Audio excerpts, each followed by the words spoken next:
이번 시간 이야기 나눠볼 주제, 뇌동맥류입니다.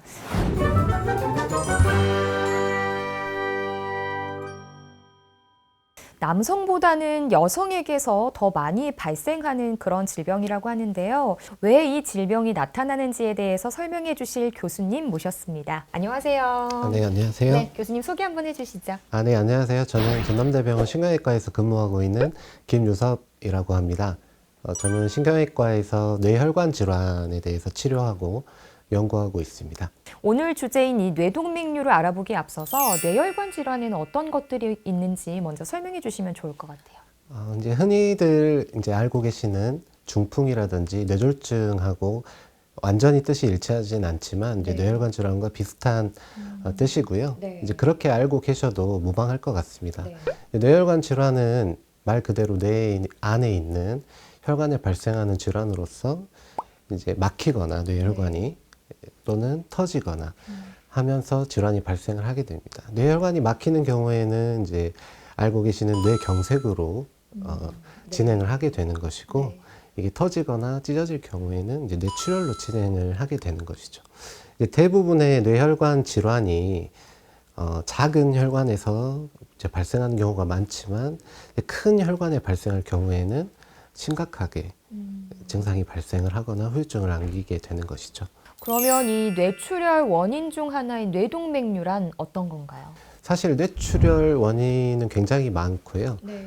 뇌동맥류가 뇌출혈의 가장 흔한 원인은 아니지만 실제로 저희 신경외과 뇌혈관 파트에서 수술이나 시술하는 것 중에 가장 많은 것이 뇌동맥류입니다. 그러면 만약에 이 동맥류가 터지게 됐다 이럴 경우는 또 어떻게 되는 거예요?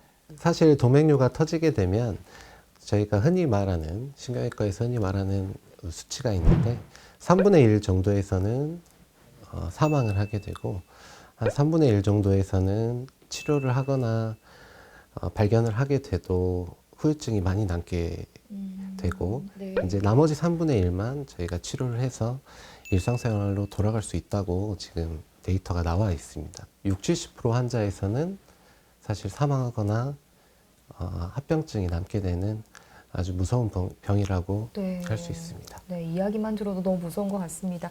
그런데 이게 다른 동맥에 비해서 뇌동맥에 왜 이 동맥류가 많이 발생하는 건지도 궁금해요. 사실 동맥류는 뇌에만 발생하는 것은 아니지만 특히 뇌혈관에 많이 발생을 하게 되는데요. 실제로 뇌는 우리 심박출량의 한 20% 정도를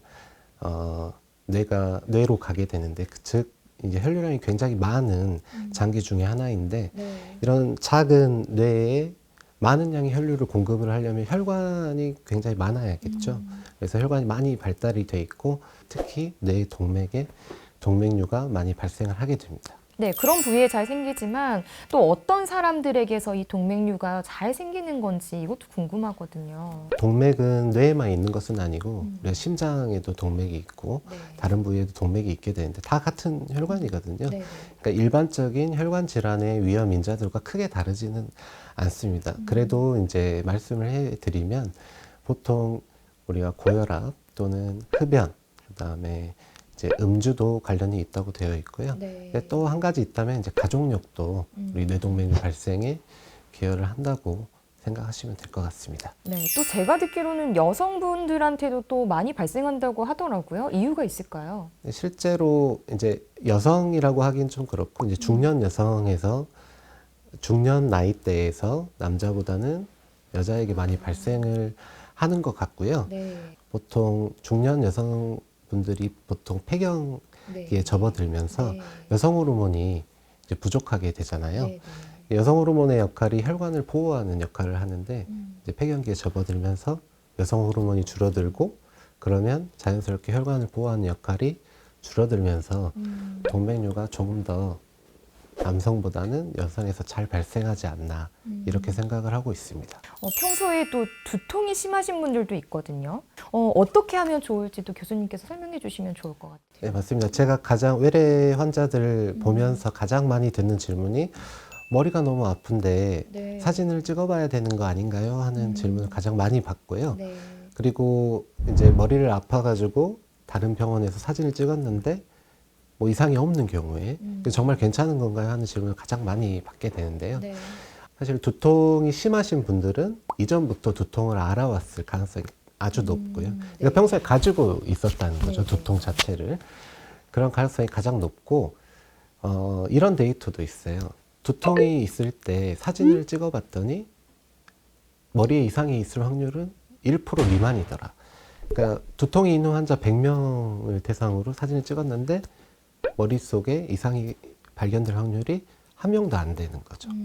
그럼 99%는 사실은 우리가 편두통이라든지 이런 원발성 두통, 그러니까 머리 안에 이상이 생기지 않으면서 발생하는 두통들. 그러니까 두통이 있다고 해서 무조건 사진을 찍을 필요는 없습니다. 하지만 이런 경우 두통이 아주 심해가지고 진통제를 복용을 했음에도 두통이 가라앉지 않는 경우, 또는 두통과 함께 편마비라든지 언어장애라든지 이런 신경학적 증상이 같이 나타나는 경우에는 반드시 사진을 촬영을 해보는 것이 좋습니다.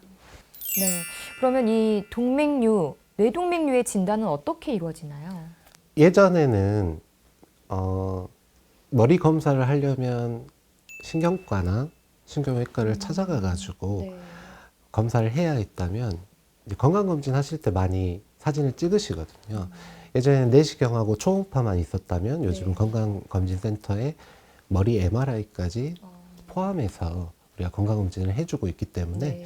뭐 어렵지 않게 머리는 검사는 해보실 수 있을 것 같고, 뇌혈관 촬영하는 방법들이 여러 가지가 있지만 대표적으로 MRI로 혈관 촬영하는 방법, 그리고 CT로 혈관 촬영을 하는 방법이 있습니다. 그렇지만 CT로 혈관을 촬영을 하려면 CT 자체가 가지고 있는 방사선을 조사를 해야 하고, 그 다음에 CT는 조영제를 주입을 해야 되거든요. 네. 그에 반해서 MRI는 비용적인 면에서는 조금 불리하지만 방사선 조사의 위험도 없고 조영제를 따로 주입하지 않아도 돼서 네. MRI를 처음에 첫 검사로는 선호를 하고 있습니다. 2차 병원에서 MRI 촬영을 했는데 만약에 작은 동맥류가 발견됐다. 이럴 경우에는 어떻게 하면 좋을까요? 일단은 2차 병원은 동맥류를 치료하는 곳은 아니기 때문에 네. 동맥류 크기가 작다고 하더라도 일단 발견이 되면 대학병원을 일단 오시는 게 좋습니다. 그리고 MRI는 앞서 말씀드렸다시피 진단하는 용도이기 때문에 네. 그 다음 검사를 할지 말지 결정을 해야 되는 단계거든요. 네. 대학병원으로 오셔가지고 그 다음 검사, 그러니까 CT 혈관 촬영을 추가로 할 것인지 네. 또는 더 나아가서 정밀 촬영까지 할 것인지 결정을 하는 것이 좋습니다. 그리고 나서 오시면 이제 추가적인 검사를 하시게 될 텐데요. 사실 동맥류 치료에 있어서 기준이 되는 것이 크기뿐만은 아니거든요. 작다고 해서 무조건 경과관찰을 하고 크다고 해서 무조건 치료를 하고 그런 것은 아니기 때문에 네. 여러 가지 인자를 우리가 고려해서 치료를 하게 되거든요. 네. 그러니까 크기뿐만이 아니고 위치가 어디인지, 그리고 모양이 나쁘지는 않은지, 그리고 이 동맥류가 향후 성장할 수 있는 위험 인자들, 이제 앞서 말씀드린 고혈압이 있다든지 네. 흡연자시라든지 아니면 음주를 많이 하신다든지 이런 위험 인자들을 갖고 있으면 이 동맥류가 작다고 하더라도 향후 커지게 될 가능성이 높기 때문에 그런 것들을 고려해서 치료를 하게 됩니다.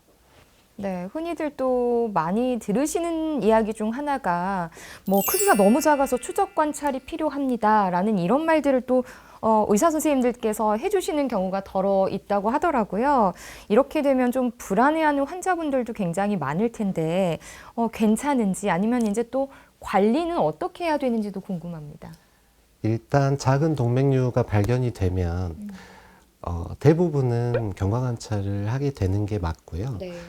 아주 특수한 경우에 이제 정밀 촬영을 했을 때 모양이 조금 안 좋다든지 그다음 위치 자체가 굉장히 이 파열 위험성이 높은 위치에 위치하고 있어서 네. 치료를 고려해야 된다든지, 아니면 고혈압 약을 먹고 있어도 혈압이 잘 조절되지 않는 환자분들도 있거든요. 네. 그런 위험 인자들 또는 이제 금연이 어려운 환자들, 이제 흡연하는 환자들이 금연이 굉장히 어렵잖아요. 네. 그렇게 되면 이제 계속 흡연을 하게 되면 작더라도 터질 수 있는 위험성이 있기 때문에 이제 그런 환자들에 있어서는 저희가 치료를 권유하게 되고 외래에서 환자를 만나보고 진료하는 입장에서는 경과암찰 하자고 했을 때 환자분들이 그래요 하고 자연스럽게 넘어가기 굉장히 어렵습니다. 네. 그리고 관리는 이제 말씀드렸다시피 혈압하고 흡연 부분이 가장 문제가 되는 거기 때문에 제가 보통 말씀드릴 때 외래분 환자분들에게 혈압 관리하고 이제 금연을 주로 말씀을 드리거든요. 요즘은 30세 이상에서 3명 중에 1명은 고혈압을 가지고 있다고 되어 있거든요. 그러니까 안 재봐서 모르는 거지. 그래서 자주 재보시고 그다음에 흡연하시는 분들이 있다면 금연하시고 이 정도 기억하시면 될 것 같습니다. 그리고 또 이 부분 굉장히 많은 분들이 궁금해하실 것 같습니다. 치료 방법 어떤 것들이 있나요? 뭐 다른 질병하고 마찬가지인데요. 네. 이제 수술적인 치료가 있고 또는 시술로 하는 방법이 있습니다. 그냥 말만 들어도 시술을 하고 싶잖아요. 그렇죠? 수술은 좀 부담스럽죠. 수술을 하든 시술을 하든 결과는 비슷하다고 보시면 되고요. 수술이 가지고 있는 장단점이 있고 시술이 가지고 있는 장단점이 있겠죠.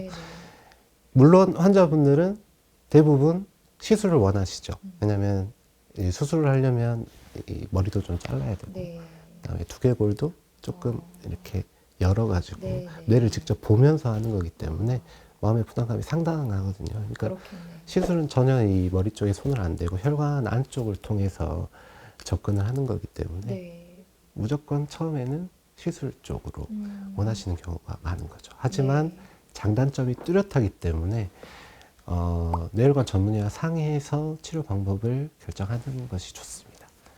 네, 이번 시간 신경외과 김유섭 교수님과 함께 뇌동맥류에 대해서 알아봤는데요.